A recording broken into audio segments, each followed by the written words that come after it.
Hello friends.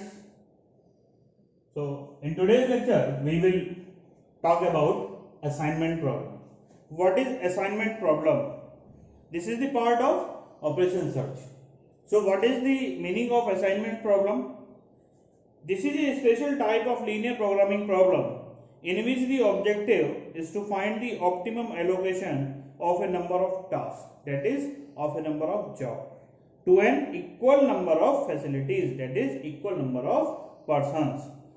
Here we make the assumption that each person can perform each job but with varying degree of efficiency. जैसे हम क्या करें, assignment problem का मतलब क्या है? जैसे कोई इंडस्ट्री है और उस इंडस्ट्री में एक मैनेजर है, एक पोस्ट मैनेजर की खाली है, एक अकाउंटेंट की है, एक और वर्कर की है, एक पियोन की है, ठीक है। इस तरह से 4-5 वैकेंसीज हैं वहां पर, राइट। और उन्होंने 4-5 पर्सन्स भी सिलेक्ट कर लिए, चूज कर लिए। अब वहां से हमें ये आइडेंटिफाई करना, अगर आप किसी पर्सन के सामने उन पांचों को एक साथ इकट्ठे करके खड़ा कर दो और ये आइडेंटिफाई किया जाए, वहां पर ये उसको टास्क दी जाए कि आपको इन पांचों को ये 5 काम देने हैं, ठीक है। तो आप क्या करेंगे? जो पियोन के लिए सिलेक्ट हुआ है, क्या उसको मैनेजर का काम दे देंगे? नहीं। क्यों नहीं? क्योंकि वो उसमें लेस एफिशिएंस होगा, हो सकता है वो कुछ करे ही ना, ठीक है। तो इट मींस क्या हुआ कि हमें ईच जॉब के लिए एक कैपेबल पर्सन की रिक्वायरमेंट है, ठीक है। तो उस रिक्वायरमेंट को फुलफिल करने के लिए, उसको आइडेंटिफाई करने के लिए दिस प्रोसेस असाइनमेंट प्रॉब्लम को हम फॉर्मुलेट करते हैं। और ये क्या है assignment problem? This is a special case of transportation problem. होता क्या है कि ट्रांसपोर्टेशन प्रॉब्लम में मैट्रिक्स स्क्वायर है या नहीं है, इट डजंट मैटर। वहां पर नंबर ऑफ रोज और नंबर ऑफ कॉलम्स डिफरेंट हो सकते हैं, लेकिन असाइनमेंट प्रॉब्लम की जहां तक बात है तो वहां पर नंबर ऑफ रोज और कॉलम्स मस्ट बी इक्वल, वो इक्वल ही होने चाहिए। वहां यहां पर डिमांड और सप्लाई नहीं होती है, यहां डायरेक्टली वो आपकी एक मैट्रिक्स है। और and if the matrix is not square then we have to make it is square by adding dummy row or dummy column. So the mathematical formulation in mathematically how we can identify this particular assignment problem, it can be stated as minimize the total cost z equals to sigma I equals to 1 to n sigma j equals to 1 to n cij xij, and हमारा जो ultimate motive है वो क्या है? To minimize the cost where xij is equals to 1 if ith person is assigned to the jth job and 0 if ith person is not assigned to the jth job. Subject to condition sigma I equals to 1 to n xij equals to 1, जब j equals to 1 to 3 up to n है, that is only one job is done by the ith person, that is एक आदमी एक ही काम करेगा, दो काम नहीं करने का, दो पोस्ट नहीं रखने का, ठीक है। इसे कहते हैं परफेक्ट एफिशिएंसी, कि एक बंदे को एक ही काम दे दिया जाए। जैसे मैं क्या हूं, मैं केवल क्या पढ़ाता हूं? मैथमेटिक्स, ठीक है। अब मुझसे कोई फिजिक्स पढ़ाने के लिए कहा जाए तो क्या होगा? मेरी एफिशिएंसी गड़बड़ा जाएगी, हो सकता है मैं फिजिक्स को पढ़ा ही नहीं पाऊं। इट मींस कि एक जॉब एक ही पर्सन को दी जानी चाहिए। Second, if J sigma J equals to 1 to n xij equals to 1 I equals to 1 to 3 up to n, तो only one person should be assigned to the jth job। तो दोनों बातों का एक ही मतलब है, थोड़ा रिवाइज करके लिखा है उनको हमने रिवर्स करके। सो यहाँ पे जो असाइनमेंट प्रॉब्लम है वो बेसिकली इस टाइप की आपका एक स्क्वायर मैट्रिक्स होगी, जैसे यहाँ पर 3 रोज 3 कॉलम्स हैं, ठीक है। कुछ एंट्रीज यहाँ पर लिखी होंगी। तो इसको सॉल्व करने के लिए हम हंगेरियन मेथड यूज करते हैं। इसमें एक ही रूल है, हंगेरियन मेथड। कैसे यूज करते हैं? हंगेरियन मेथड है क्या, उसको देख लेते हैं पहले। So in Hungarian method what are the steps? The first step is problem must be square matrix, if not then add dummy 0 row और 0 कॉलम। मींस कि अगर प्रॉब्लम स्क्वायर नहीं है तो वहां पर आपको डमी रो और डमी कॉलम ऐड करना पड़ेगा। Second is problem must be minimise.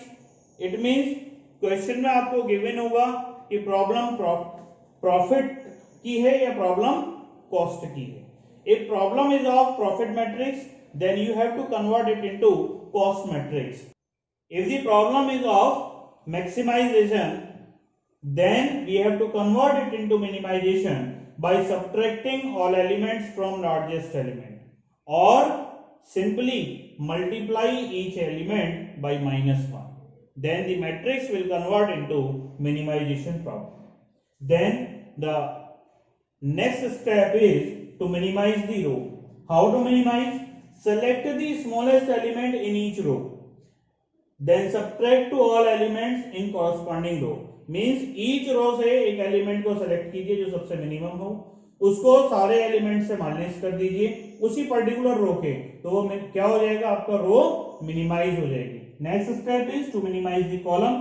The same process you have to follow in correspond to the column, that is we have to select the smallest element in each column, then subtract to all element in corresponding column. Next, to make assignment, when we minimize the row and column, then we have to make assignment. And how to make assignment? Select the single zero in row wise or column wise. If single zero is in the first row, then put assignment on that single row. Assignment means a closed square box.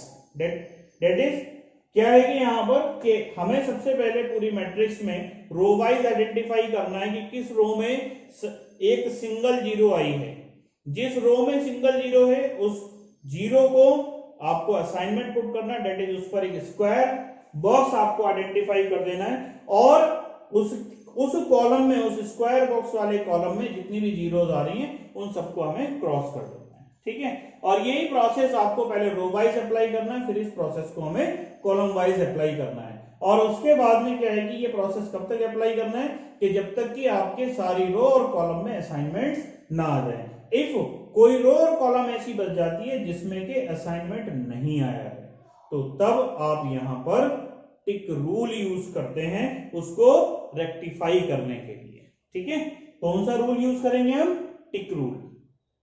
देखो कैसे. So in tick rule there are some steps. First step is tick the row which has no assignment. उस row को टिक करना है जिसमें कोई assignment नहीं. Then tick the column corresponding to cross zero in tick row. जिस row को आपने सिलेक्ट किया है जिसमें असाइनमेंट नहीं था उसको तो टिक किया था, उसमें अब जो क्रॉस जीरो है उस क्रॉस जीरो वाले कॉलम को आप टिक करेंगे. ठीक है, then tick the row which has assignment in tick column.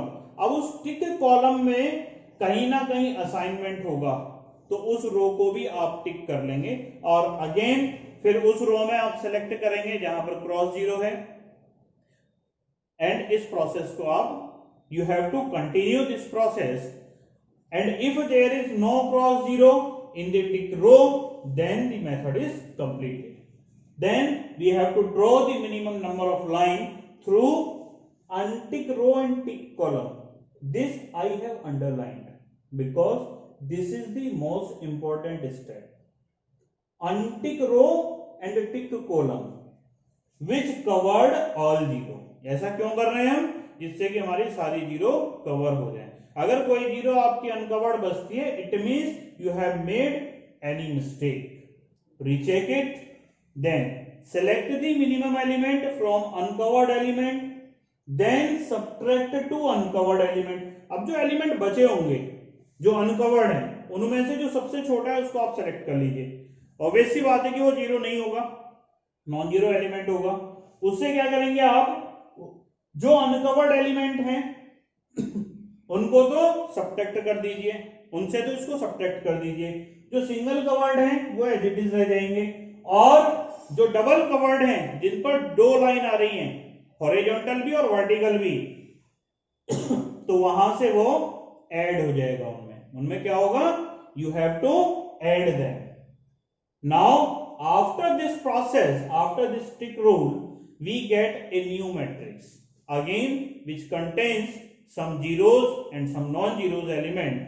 So again put assignment by the usual method, that is from the step number 5th, and from the step number 5th, and again put assignment by previous method, and if any row or column again remains unassigned, that is अभी भी अगर कोई रो और column ऐसे रह जाते हैं जिसमें असाइनमेंट नहीं है, तो again you have to apply this tick rule, and this process is continued until all the rows and columns does not have the assignment. That is हमें ये प्रोसेस तब तक कंटिन्यू रखना है जब तक कि सारे रो और कॉलम में असाइनमेंट ना आ जाए.